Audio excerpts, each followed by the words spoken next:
اچھی طرح سمجھ لیں کہ پاکستان اسلام کے اور کلمے کی بنیاد پر بنایا گیا۔ ہمارے ہاں لوگ کہتے ہیں جی فلانا بندہ مذہب کا کارڈ استعمال کر رہا ہے۔ سن لو، قائد اعظم محمد علی جناح نے پاکستان بنانے کے لیے مذہب کا کارڈ استعمال کیا۔ ابھی آپ نے نعرہ لگایا نا، پاکستان کا مطلب کیا؟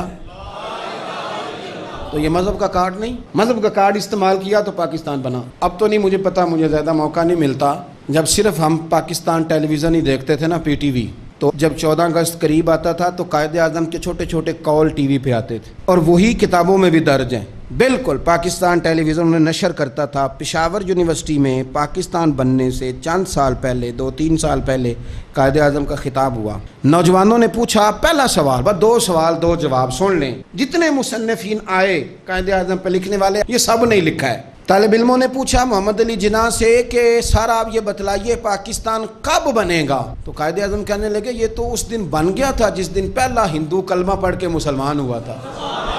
تو بنا ہوا ہے، اب تو صرف ہم نے حد بندی کرنی ہے۔ پاکستان تو بنا ہوا ہے، جس دن پہلے بندے نے کلمہ پڑھا تھا بن گیا تھا۔ اس نے فوراً دوسرا سوال کیا، اس نے کہا یہ بتلائیے دستور، منشور، آئین، پالیسی، فارن پالیسی، خارجہ پالیسی، داخلہ پالیسی، یہ کون سی پاکستان میں آپ نافذ کریں گے؟ تو قائد اعظم کہنے لگے یہ آپ نے عجیب بچوں والا سوال پوچھا ہے، دستور، منشور، پالیسی، خارجہ، داخلہ، اس کا کیا مطلب ہوا؟ کہنے لگے ہم نے کوئی پالیسی نہیں بنانی، پالیسی تو ہمیں مدینے والے رسول نے بنا کے دے دی ہے، ہم نے تو بس وہ نافذ کرنی ہے۔ لیکن یہاں پتہ نہیں لوگ کہاں سو گئے، ان کی زندگی نے وفا نہیں کی، وہ چلے گئے۔ یہاں آج بیوروکریٹ کو خطرہ ہے کہ دین نافذ نہ ہو جائے، تاجر کو خطرہ ہے کہ دین نافذ نہ ہو جائے، اتنی دولتوں کا حساب دینا پڑے گا۔ یہاں بہت سارے وڈیروں کو، جاگیرداروں کو خطرہ ہے کہ دین نافذ نہ ہو جائے، چلو مجھے کہہ لینے دو۔ بڑی بڑی گدی والوں کو خطرہ ہے کہ کہیں دین نہ نافذ ہو جائے، پیروں کو خطرہ ہے، مولویوں کو خطرہ ہے، یہ نافذ ہو گیا تو میری پجاروں کا بھی مجھے حساب دینا پڑے گا۔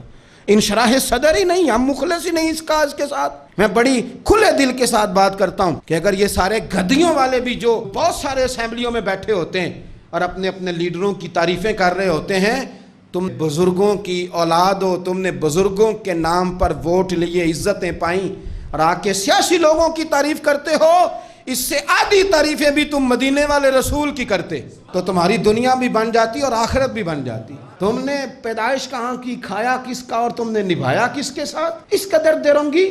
تو پاکستان نظام مصطفیٰ صلی اللہ علیہ وسلم کے لیے بنا ہے، اس میں دین نافذ ہوگا جب اس کے اندر حضور کا بنایا ہوا قانون لاگو ہوگا، جب اس کے اندر وہ سزائیں جو نبی پاک نے بیان کی وہ نافذ ہوں گی۔ آپ دیکھیں نا، حضور نے فرمایا تھا کہ میں وہ نظام لے کے آؤں گا کہ ایک عورت مقام حرا بہت دور تھا مکے سے، فرمایا ایک بی بی اکیلی مقام حرا سے چلے گی، اور وہ مکے آئے گی، مدینے آئے گی، اسے کسی کا ڈر نہیں ہوگا، اکیلی چلے گی۔ ہم تو اپنی جوان بچی اپنے محلے کی گلی میں رات کو اکیلی نہیں بھیج سکتے، حالانکہ بڑے کیمرے، بڑی خفیہ ایجنسیاں، بڑے ادارے، لیکن میرے رسول پاک بظاہر کوئی کیمرہ نہیں، کوئی خفیہ ادارہ نہیں، فرمایا میں وہ نظام لاؤں گا، مقام حرا سے عورت اکیلی چلے گی اور مدینے آئے گی، سوائے اللہ کے کسی کا خطرہ نہیں ہوگا۔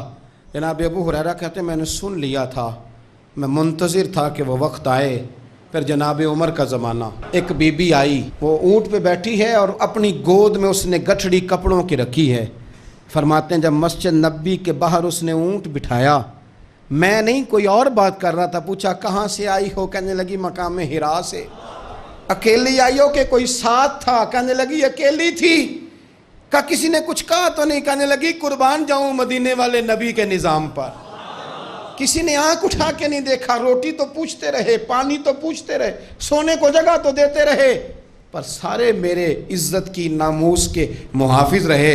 حضرت ابو ہریرہ کہتے ہیں بی بی اس بندے سے باتیں کر رہی تھی، میری آنکھیں چھم چھم آنسو بہا رہی تھیں، اور میرے زبان سے بار بار نکل رہا تھا اللہم صلی علی محمد وعلی آل محمد صلی اللہ علیہ۔ اور صاحبو یاد رکھو، ابھی تک برادری کا سسٹم ہے، ابھی تک اونچ نیچ ہے، ابھی تک لوگ کہتے ہیں یہ فلانی برادری تو یہ فلانی برادری۔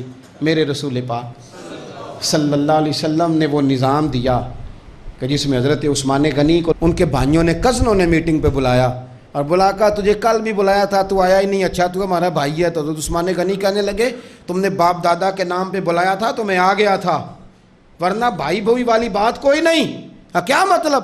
فرمانے لگے تم نہیں میرے بھائی، تم میرے نبی کا کلمہ ہی نہیں پڑھتے، میرا بھائی تو وہ بلال ہے جو حبش کا رہنے والا ہے۔ وہ میرا بھائی ہے اس لیے کہ وہ میرے رسول کا کلمہ پڑھتا ہے. یہ ایک برتن میں کھانا کھایا کرتے تھے ابو ذر غفاری اور بلال حبشی.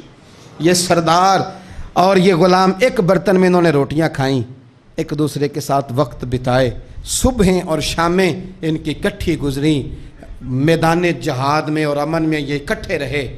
مصطفیٰ کے وصال پر یہ ایک دوسرے کے گلے لگ کے روئے. عشق رسول ان کا سانجا, محبت ان کی سانجی.